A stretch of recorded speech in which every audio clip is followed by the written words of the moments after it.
being back in my old neighborhood. So I just picked up all my mail. I think I've killed a tree. I had like 3 weeks of mail. It's okay. Yeah, any packages and stuff, I get them sent to the UPS store, or I get them sent to Amazon locker at the Whole Foods. So I don't ever get any packages delivered to anyone's house because people just tend to take them. So anyway, okay, so now I'm gonna go get groceries, and then I've got to run out to get my eyebrows done. So the threading of my eyebrows. Sorry, you're all lopsided because I need a new phone holder, and I'm using Harriet's old phone, which is an old iPhone mini 13, which is actually like pretty decent. It's what I usually film on, so I don't need anything like super fancy. But anyway, it does mean that like when I accelerate, you tend to fall down. So if you fly off in my face and you end up in my nostril, that's why. I don't have any other errands to run today. That was really quick actually, getting out of the plane. It's only 12:25 now, so I'm just gonna go get some groceries quickly and then get out of here because it looks like it's gonna rain. Get out to Katy. It's just that when you drive in Houston, you drive 100 miles, you're still in Houston. Okay, so I'm here. I'm gonna go. It's so hot. I'm just already dying. I just want to go jump in a bowl of ice. I don't like this. I'm only home. It's Saturday at 12:30. I'm only home today, tomorrow, and then I leave Monday. So it's very, very short. I wish I could be here longer, but there's no, usually I'm volunteering at school every day with my daughter, but that's not happening yet. So I need to finish off my work with the nonprofit and all of that stuff, and just figure out what I'm gonna do with the van. If I'm gonna drive the van all the way back to Houston next month, or just keep it out in New Mexico. I've got friends in Santa Fe, so it's just Spirit doesn't fly from Albuquerque anymore. So I know there's an airport in Santa Fe apparently. Maybe, I don't know. But I need to see what's going on, because I don't pay for plane tickets. I pay like the tax and that's it, because I have points. So if I can't fly on points, then I'm gonna have to bring the van back for the winter, depending on the price and stuff. Okay, let me go in quickly and I will see you guys in a bit. Bye. Good morning. It's hot. Actually, it's 75 degrees. So it's starting to cool down, which means it's still summer temperatures everywhere else in the country, and I need a new phone holder. Anyway, I'm heading to the airport. It is 9:15 a.m. So luckily I didn't have to get up at 2 a.m. and go to the airport like I usually do. So that's nice. So that's a win. It's just so hot. So I'm just gonna go drive 20 minutes to the airport, and I usually stay in a hotel right near the airport, like 20-30 minutes away, instead of driving an hour and a half from the other side of Houston. It just makes it a little bit easier. But yeah, long day. I have a 5-hour layover in Phoenix. So I get on the plane at noon 30. So I board at noon, leave about 12:35 p.m. Fly to Phoenix, which is the wrong direction. It's only an hour and a half to Denver, but it's going to be like an 8-hour day. So then I'll get into Phoenix about, I don't know what time, like 2 o'clock or something, 1 o'clock Phoenix time, and then fly out at 5:30 p.m. to Denver and get into Denver about 9 p.m. And then I'll just park up at the Cracker Barrel right by the airport. Tomorrow I'm supposed to go over to Golden for lunch, and I don't feel like it. I have a bit of a sore throat. I started to get a little bit of a sore throat. I've never had COVID or anything, but I just have this like little kind of like cardboardy throat. Nothing else, no other symptoms, no like stomach flu or anything. And then I'll go to the hospital and get like, you know, tested for everything, and they're like, oh, you just have the common cold. I'm like, what the hell? Nobody brings you soup when you have the common cold. Like, you know, no one has sympathy for, oh, so sorry about your paper cut. You know, like you literally have to have a completely severed arm hanging off by one nerve ending in order for somebody to sympathize these days. Like, oh, I'm so sorry. Especially me that breaks everything every other week.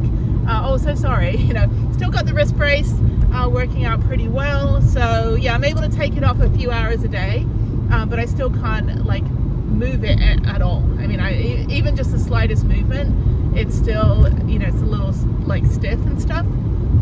But anyway, so yeah, so just getting out of here. I'm going back to Denver. I have no idea what I'm going to do for the next 2 weeks. So yeah, I'm going to go to the airport. Should be pretty easy. Frontier, you know, old dirty planes. Not my favorite airline. I like Alaska. I really missed Alaska. You know, you get free beverages, and occasionally they'll just give me a free snack pack, which I still have all the snacks of all the pretzels and everything. Still like a little box of snacks. So when I used to do Airbnb at my apartment, I used to just have like a whole thing of little airline snacks that I would just put out for them so they could steal. Anyway, so then what else? Nothing else. Glad to be out of Houston. I had a good time with my daughter. It's so funny. I have these pens from Precise, and I've been writing with these pens for 30 years. Like, they're the only pens I can write with ever since college. And so now I can barely write at all because my hands are all screwed up. But I had a whole pencil case with these pens, and my daughter goes, "Do you have a pencil?" I said, "Well, I only have a pen." So I kind of like took all the pens out of the pencil case to give her one, and my artistic, inky drawing little child decided to grab every single one of them and was like, "Thanks, Mom." I was like, wait a minute, you took every single one of my pens. I have a whole pack of them back in the van, but it was just so classic. Like, it was so like deadpan, like just took the pens and just immediately put them in her bag. And I was like, I support all of your art. So yeah, she loves like doing inky art drawings, and those pens are great because they're super thin, and so they're really good like for getting intricate detail and stuff. I'm always buying her art stuff. They've got a really good art store in Houston, actually, where the mural on the outside is two cowboys, you know, win, lose or draw, and the drawing is like an easel, and they're like, instead of shooting each other, they got paintbrushes. It's kind of cool. I have a picture of it somewhere. I'm tired. Yeah, I'm just feeling a little, not even raspy, just a little bit of a globby throat.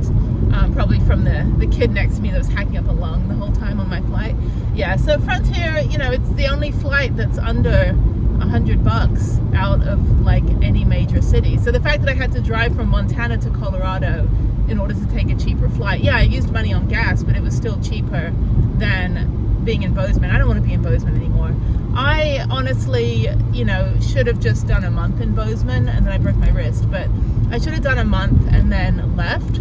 Honestly, Big Sky was not the bike park that I thought it was going to be. I was not really very happy with the treatment that they had of both me and Adaptive Adventurers. They actually ended up kicking me out for a day because they didn't want to put my bike on the rack anymore. I said, you have, I was like, I don't get to participate if you don't help me put my bike on the rack. Like, my arms don't work. Like, I can't lift. What the hell? And so they were like, well, you know, I think you've ridden here enough. I'm like, I have a season pass. I get to ride until September 14th. And so I went all the way to the top. I went all the way to the top of Boyne Resorts, HR. Not only that, but their employees were like, well, what's your disability? And push through the pain and prove your disability, and you don't look disabled. There were so many things that their handbook says you cannot ever ask anybody what their disability is to prove their disability.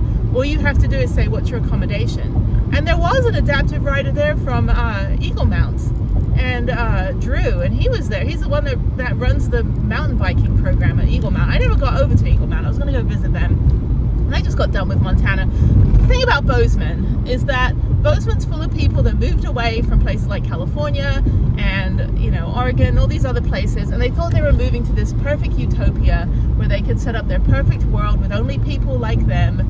You know, they get away from everybody that they wanted to move away from, and lo and behold, everyone they moved away from also moved to Bozeman.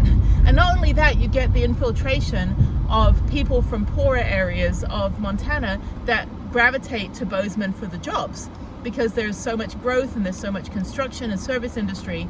The problem is that none of those people can afford to live in Bozeman.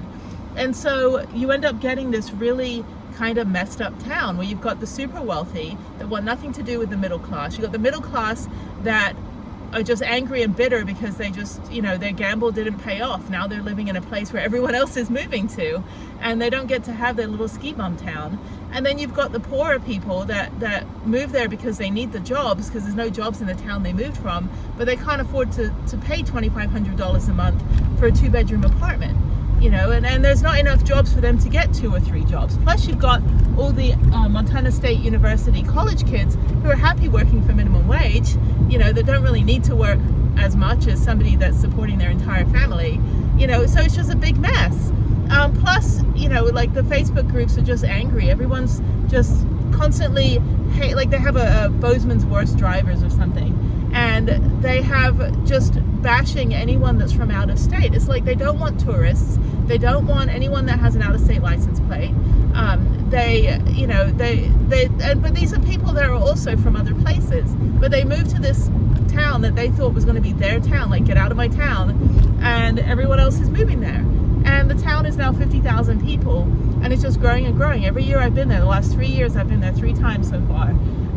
But it was a good kind of place to kind of be. I met a few locals, not really my vibe. The amount of drugs there is just off the charts. I mean, everybody, like white collar drugs, people that are like, oh, I don't, because I'm like, I don't want to associate with anybody that does drugs, or, I don't do drugs, I don't drink. But, it's like, they're like, oh, I don't do drugs, I just smoke pot every day. And I'm like, that's doing drugs. I don't do drugs, I just take mushrooms every morning. Like, it's that kind of, like California sober kind of thing. Like, they don't drink, but they do a ton of drugs, but they don't think they are because they're recreational and they're legal. I'm like, yeah, but you're still getting in your car and driving totally high on drugs. And I met one guy, I don't hang out with anyone that does drugs, period. And I don't want to hang out with somebody that has emotional instability in a way that they don't want to get help. I work every day with people with trauma and PTSD, finding healing in nature. But they work really hard to try to help themselves.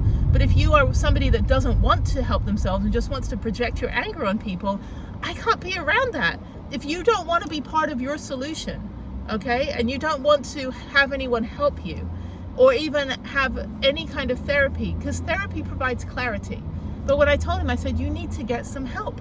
You need to start to make sense of this world that you said shit on you. Like, you can't just go through and start projecting onto people you meet 2 minutes ago. I said, that's so unfair to me. I didn't do anything to you, but I can provide you with resources to get you help, but you don't want the help. You don't want any of the help whatsoever. You just want to project and then go back and pat yourself on the back for making everybody feel worse than you. I said, that's not a solution. You need to try to make yourself feel better, not make everybody else feel worse so that they're below you. Like, what the hell is wrong with you? I just decided, you know what, I'm not going to make friends out there. I had a couple of mountain bike friends, but I just kept to myself for, the 2 months I was there. And the last 3 weeks was just healing from the surgery. But yeah, I just kind of kept to myself and just focused on, healing for myself and going through my grief with Jeff. I just, I meet a lot of people that have gone through a lot of trauma, a lot of combat, a lot of domestic violence and everything. But that was the first and only person in the years that the 15 years I've been working with veterans, and the last 3 or 4 years that I've been working on, getting this nonprofit started, that I've met somebody that was so beyond wanting to help themselves that I just had to walk away. There was nothing I could do. Anything that I said to him was an attack. Well, tell me more that I've done wrong. I'm like, I'm not telling you what you've done wrong. I'm trying to help you figure out how to get out of this. I said, why, if you do something, you need to balance the universe. Like, throw yourself into helping make sure this doesn't happen to anybody else. Like, so many people that have screwed up their lives, and they end up going to advocacy and public speaking and helping traumatized kids and working with shelters. But he didn't do anything. He just wants to sit in his house, play his guitar, and be angry at the world. And I said, this is not I have worked so hard to get to a good place. I didn't come to Montana to deal with a head case. I didn't come to Montana to deal with being verbal daggers at me because I had nothing to do with something that happened to him 3.5 years ago. And I'm very sorry for the tragedy that happened. But he's still here, and there is so much that he could have done to balance the universe, but he never got any therapy, never got any help. All he did was, self-medicate and just be angry and never apologize. Like, not one single time ever apologize. I don't know. It was just a bizarre situation. But just know that, if you are in that deepest depths of despair, there are resources, there are organizations. Contact me. I will get you in touch with somebody that can help you. Therapy is not a bad thing. Therapy is not for the weak.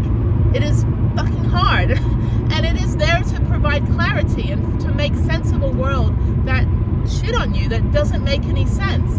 That is what therapy is for. And you have to embrace it. You've got to try. If you've been given a second chance to try to live in this world, you know, and it doesn't mean that you need to go find a replacement for what you lost.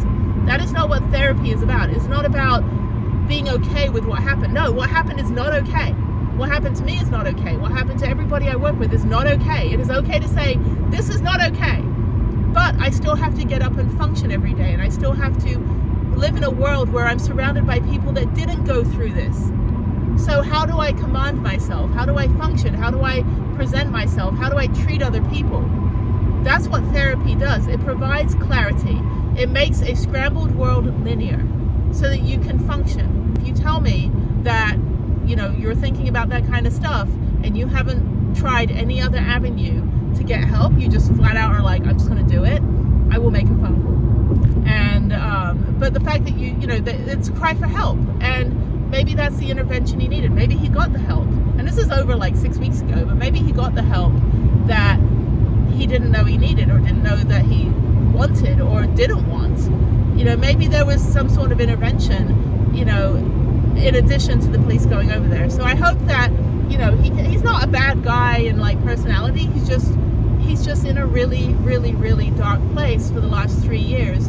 We help people that have been through their own wellness and therapy and healing, and we're the second, the third stage of their healing. We're not day one of their healing. If you had tragedy yesterday and you come to us wanting to find healing in nature, you're still in shock. You're still in your PTSD has just started. Like, we're not there to help you on day one. We're here to help you after you've gone through, you know, whatever treatment programs. But we can get you those treatment programs. But we are not the people that help you on day one, if that makes any sense. But we are here to help you for the rest of your life. But you've got to, it's a full crowd participation. You've got to help yourself. You've got to be willing to do the work. And it's hard. But that's the only way that you can heal. Nobody can heal for you. So that said, I'm heading on to the airport. So I've got 3.5 miles. This is like messing up. Where am I going? Oh, hang on. Let me figure this out. I don't know.